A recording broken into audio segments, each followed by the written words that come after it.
Welcome to Behind the Voice, a sub-series of the Rural Recharge podcast. This special series takes you behind the scenes to meet the leadership team at Florida Farm Bureau Federation. Each episode will highlight the various departments that work together to ensure our members' voices are heard. From advocating for smart policy, to providing vital resources, our staff is committed to fulfilling our mission of increasing the net income of farmers and ranchers and improving the quality of rural life.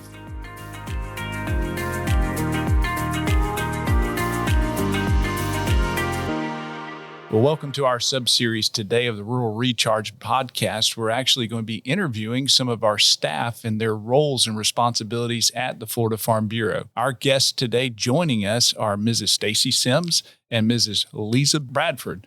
Mrs. Sims serves as the Chief Operating Officer of the Florida Farm Bureau Federation, and Mrs. Liza Bradford serves as the Chief Financial Officer of the Florida Farm Bureau Federation. Our conversation today will detail how they advance the voice of agriculture in their roles at Florida Farm Bureau. And good morning to you all. Good morning. Good morning. I want to just tell us a little bit about yourself and how you end up here. Staci, start with you. Sure. Thank you. Well, I am originally from Highlands County. I grew up on the Highlands-Hardee County line, and it's a pretty rural area of central Florida. Have family in agriculture, was very active in FFA and 4-H, and just truly had a passion for agriculture, but didn't know where I was going to fit.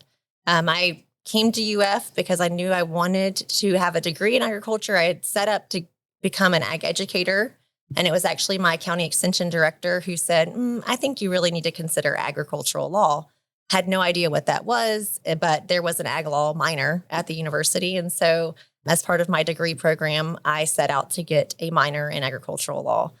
And the great thing about that program is at the time there was a field trip that was sponsored by Farm Bureau as part of the trip. And the tour guide for the day was a guy by the name of Scotty Butler, who served as the assistant to the president and general counsel here for almost 40 years. And I remember sitting next to this young lady on the bus, and I said to her, I don't know what that guy does, but he has a cool job, and I want to be him one day. And never in a million years thought I would be here one day. But my career at Farm Bureau started as an intern. I was the intern for the Field to the Hill program while I was in law school.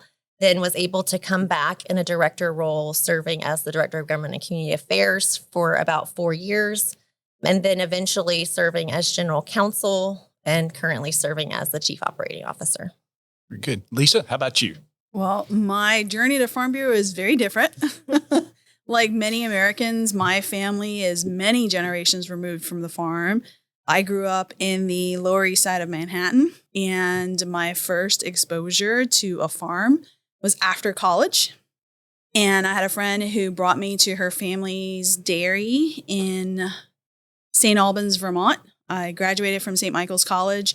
Down the street is Burlington, so there wasn't a lot of farms that I knew of around. But the University of Vermont is very similar. It's a land-grant university, just like the University of Florida. And so I would drive by dairies and other things and had no idea what they were.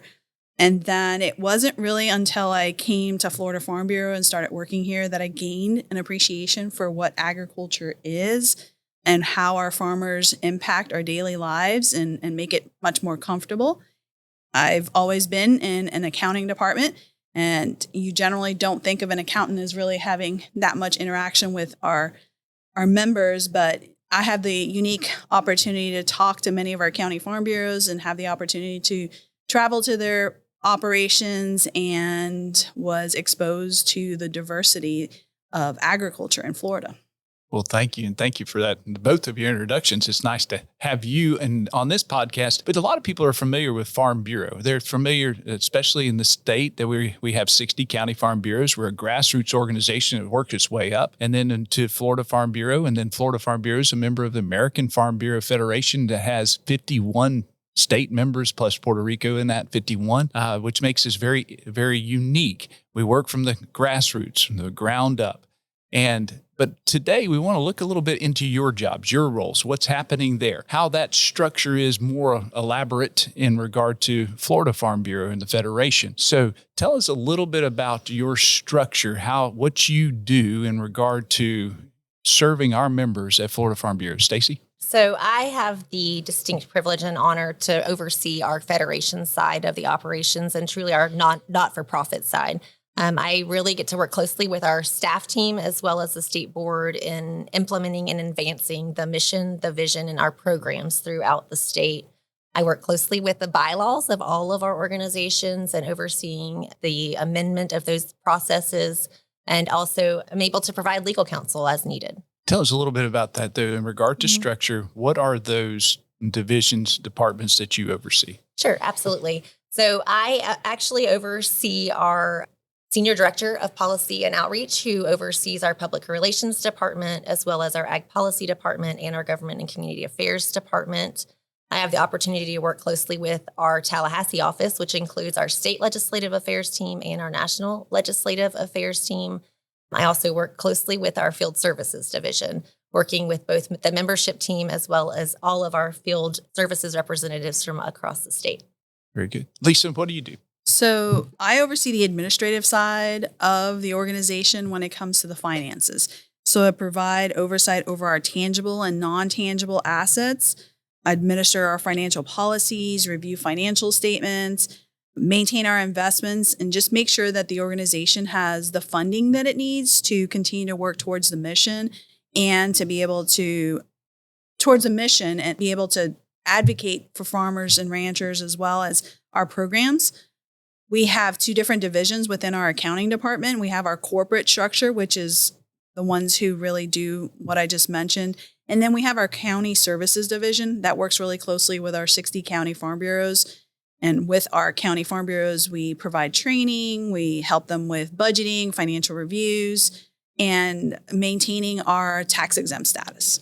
Tell us a little bit more about that structure. How many people do you have there, or how many positions are there in accounting, and what do they do specifically? So in accounting, we have currently we have a vacant position, our accounting manager position. That position would be the one who prepares the budgets and our financial statements and oversees our accounts payable position, which Shelley Keppel is our accounts payable clerk, and then Tammy Holder is our accounts receivable clerk. Shelley makes sure that all the payments that need to go out for vendors are paid, that she makes sure that anything and everything that we have monies going out are protected and that we have proper protocols in place. And then Tammy makes sure that all the deposits and for activities or for membership are all processed accurately.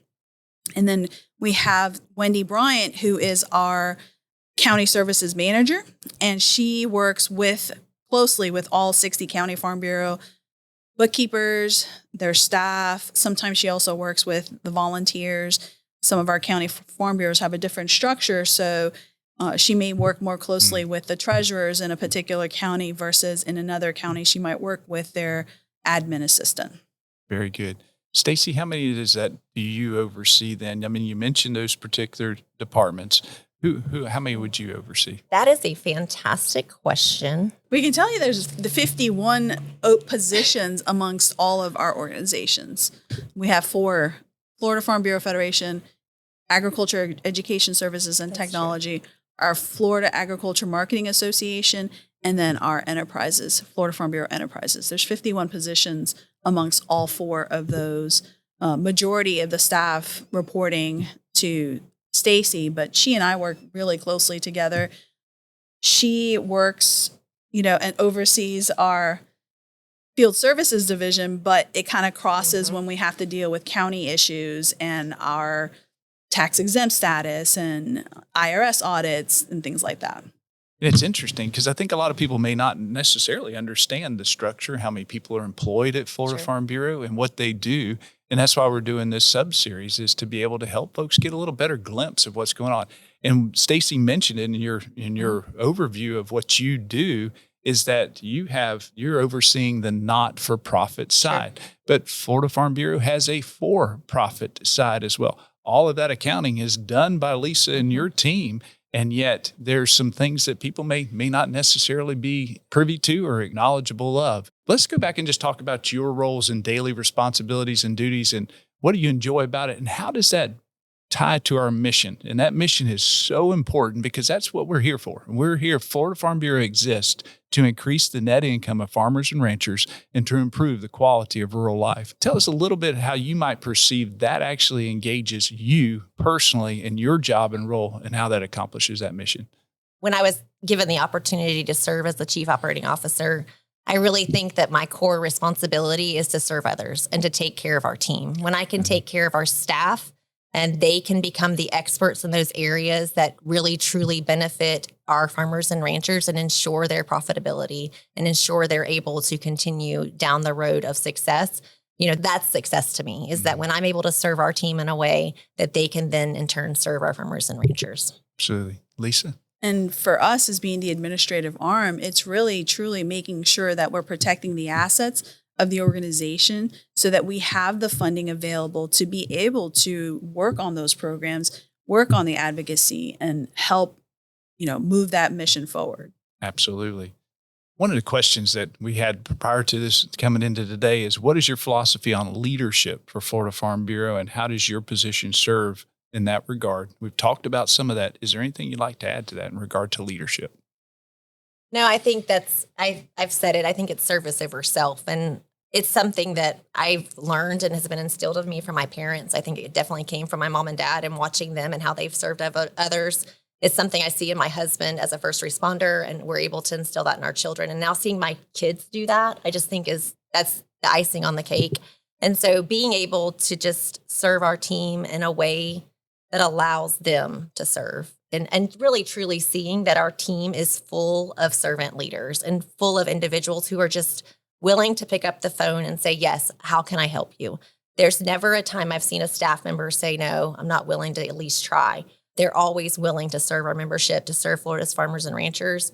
And it's a testament when other states are looking to Florida as an example and Florida as the model, which goes right back to our vision, as we are one of the best farm bureaus in the country. Absolutely. I would put us up against anyone. Absolutely. And I agree. And I think that's why Staci and I work so well together, is because we both have the same philosophy. We always look to take care of others before we try to take care of ourselves, because we want to give them the tools to do their job, because if they can do their job, then we can then in turn do what we need to do. Well, there you have it, folks. You have the COO for Florida Farm Bureau Federation, the CFO for Florida Farm Bureau Federation. Thank you, Staci. Thank you, Lisa.